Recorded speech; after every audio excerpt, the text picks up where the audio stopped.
Alright, good morning guys. How's it going? So this little video will probably take 20 minutes or so, and it'll just be a review of the study guide of like what you should know for the exam. And I think this is a good metric to know what you need to know. Um, also, I am going to be hosting office hours. And how's that possible? I'm going to be using this thing called, I'll show you Blackboard real quick. So here's Blackboard. So this thing called, where is it? Course Tool, yeah. So Blackboard Collaborative Ultra. So I'll be going into there. This is the teacher's view, of course, but I can create a session and I can create different office hours. So you can literally enter the session and then start chatting with me on like a video or audio chat. So that's going to be on, I'll post the announcement about it, but that'll be on every Friday from 3 to 5. So that accommodates my Friday class, but my Tuesday class, I mean, our class is at 8 o'clock to 11 p.m., so I'm not going to be around then. I'm sure you guys want to get some sleep as well, but Friday from 3 to 5, I'll be there, or by appointment. Let's say if you're in my Tuesday class or you can't make it, right, and you have some questions to ask. You can either use discussion boards or you can just message a time and we can have a teleconference. So I want to make myself available during these times because I know it's difficult, especially with the test coming up next week. So I want to make that available to you. Okay, cool. So let's go over the study guide pretty quickly and let's see what we could get through. All right, so for chapter 6, we need to know the different types of bonding. That's essential, right? Ionic and covalent bonding. So not only what they are, right? Ions transfer electrons, right? So ions, they transfer, the metal transfers the electron to the nonmetal. When that happens, the metal gains a positive charge, the nonmetal gets a negative charge. And when you get the positive charge, the metal becomes a cation, right? And the nonmetal becomes an anion. The nonmetals that gain electrons and become more negative. Also, writing ionic formulas and naming. Very, very important. So naming ionic and covalent. That's very important. So we went over this a lot in detail. And here's the charges that you should memorize from the periodic table. So group 1A, they're plus 1. 2A is plus 2.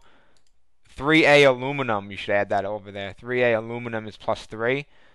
7A is minus 1. 6A minus 2. 5A minus 3.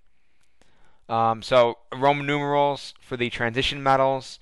When you do not know the charge of the transition metal, you need to add the Roman numeral that tells you the charge of each metal atom.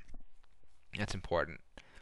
Okay, then polyatomic ions. So you do not need to memorize the polyatomic ions. You just need to know what they are. I will give you them. For example, if I give you Na2SO4, I will give you in parentheses SO4 is minus 2, and it's sulfate.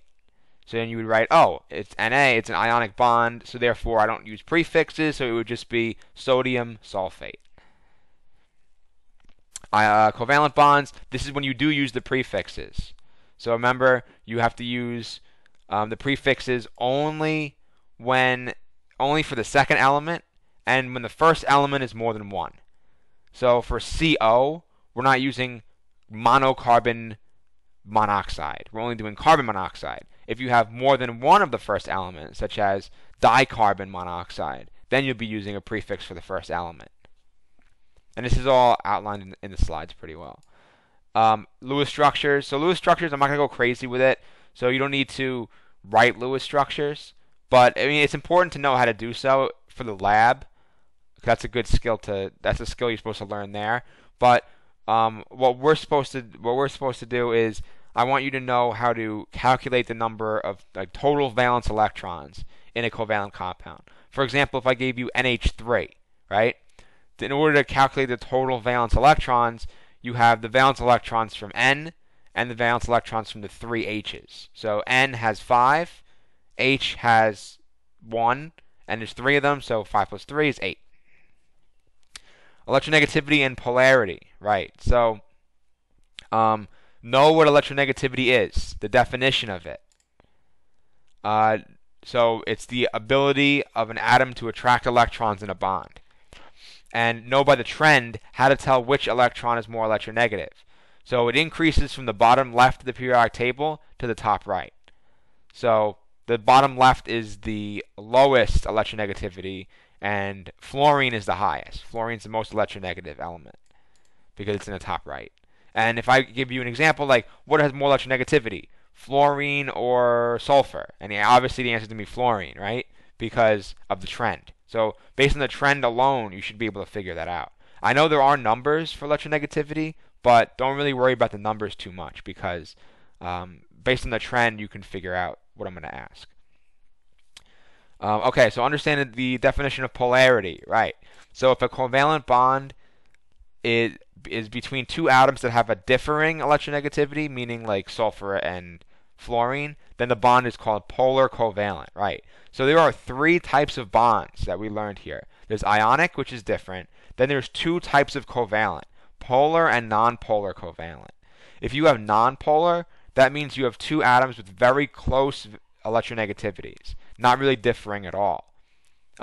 For examples that I'm going to use is going to be atoms that are the same. So if you have a fluorine-fluorine bond, like right here, that's going to be a nonpolar covalent.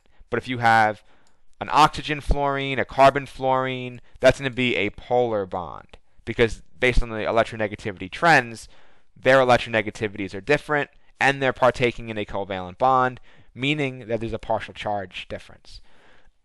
So that's what electronegativity, or that's what polarity is. It's electronegativity difference that causes a charge difference, a partial charge.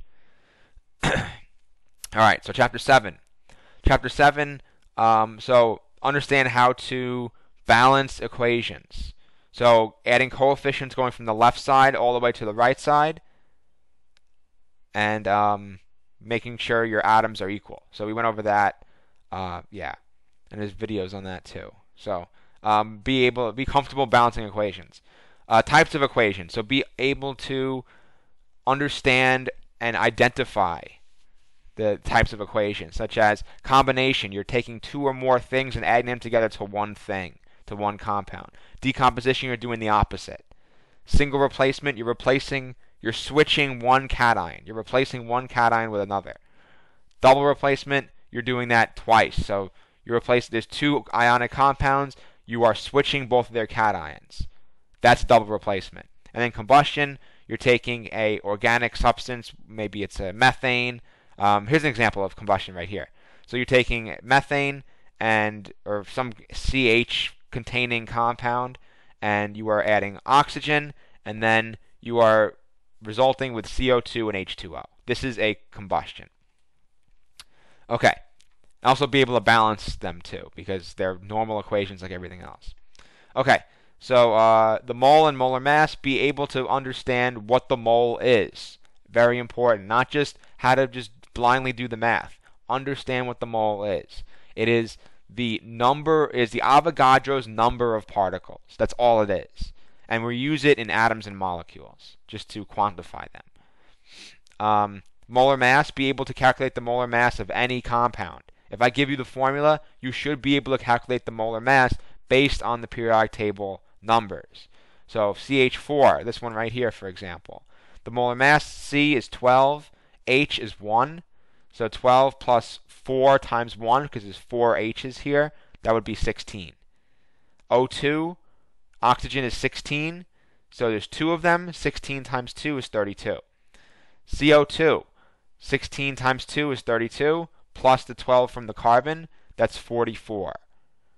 H2O is 18, because you have 16 from carbon and 2 from the hydrogens, so the molar mass of H2O is 18. So things like that. Also, be able to calculate the moles that you have from a given sample of compound, and vice versa. Also be able to calculate the number of molecules from a compound, from a sample.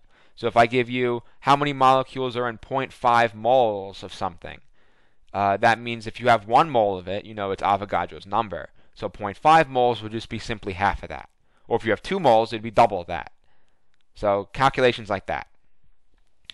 Also, if I give you 300 grams of water, how many moles of water is that? So you know the molar mass of water is 18, right? So that means the grams in 1 mole of water is going to be 18 grams. If I give you a sample of 500 grams and say how many moles are in that, you're basically dividing the molar mass into the entire sample. So 500 divided by 18 would give you whatever number that is for the number of moles. And here, let me pull that. I need to pull that thing up again. So mole.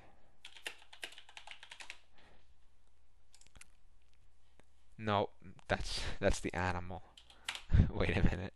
Here we go. This isn't even complete. The one I showed you yesterday. There we go, this one. Alright, so I'll make this bigger. Yeah, so this is important to know. Can I put it on here? Well, okay, I could revise that. Anyway, so this is important to know. This is on the slides as well. So moles, right? Moles is our central unit. That's what we learned in this chapter. And basically we have two conversion factors that we learned yesterday in the second part of chapter 7. Those being atomic mass and Avogadro's number. So to go from moles to atoms or molecules, we're multiplying by Avogadro's number. See, multiply Avogadro's number. To go the opposite way, from atoms and molecules to moles, we are dividing by Avogadro's number. To going from grams to moles, you are dividing by the atomic mass, right? Because we're getting smaller. Grams is usually a big number, 500, 600, maybe a couple hundred, right? But moles is a small number. If you're talking about the moles of something, it might be 2 or 3 or 5 or 10, but no more than that usually. It's not going to be hundreds of moles. When you go the opposite way from moles to grams, then you're going to be multiplying by the molar mass. So you should be familiar with that. Yes, I'll put that on the review sheet. It's not on this version. Where's the review sheet? There it is. Okay, so the last thing is being able to use the molar ratios that are presented in a chemical formula. So this combustion formula of methane is a good example. And if I were to give you this, I would give you, let's say part A, I would give you balance it. So you'd have to go through and balance it. Part B would be how many moles of CO2 are produced when 4 moles of O2 react, right? So this equation gives us the molar ratio of 2 oxygens, 2 O2s, right? This coefficient 2, to produce 1 mole of CO2, 2 moles of H2O, right? So if we're looking at how many moles of CO2, we want to directly compare O2 to CO2. So it's going to be a 2 to 1 ratio, 2 to 1. See that? 2 to 1. So if the question's asking for when 4 moles of O2 react, not 2, but 4, we can just multiply everything by 2. Because if this becomes 4, that means this can now become a 2. So when you have 4 moles of O2 react in this equation, it's going to correspond to 2 moles of CO2.